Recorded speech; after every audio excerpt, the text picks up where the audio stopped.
বল তোর কি অভিযোগ বল, কিছু না। বল কি বললি বল, একটু আগে বল। তোমার জন্য কালকে আমি মামার বাড়ি কেন? যেতে পারিনি। কেন? অনেক কাকা দিয়েছিল। মামার বাড়ি কবে গেছিস? কাল পরশুদিন গেছিলাম। পরশুদিন। হ্যাঁ, কি বার ছিল?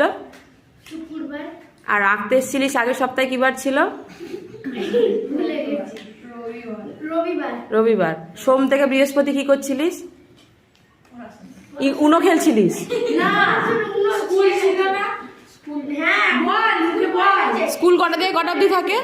4টে অবধি। তারপর? সকাল 10টা থেকে 4টা অবধি সকালবেলা পড়তে যাই। তারপর? তারপরে একটু 5টা থেকে ঘুমাই একটুখানি। কটা থেকে কটা অবধি ঘুমাস বল? 5টা থেকে 8টা অবধি। তারপর? তারপরে ঘুম থেকে উঠে খাই। মিথ্যা কথা বলবি না, 5টা থেকে 8টা অবধি তুই পড়তে বসিস না মোটেই। হ্যাঁ, মিথ্যে কথা আমি তো মানতেই পারলাম না। আমি যখন যাই না, তখন পিসি বাড়ি দেখি রাস্তায় বসে বসে গল্প করছে টোটোর মধ্যে। আমি দেখি তো উনো খেলে, ওই যে উনোর পার্টনার। উনো খেলতেই জানি না।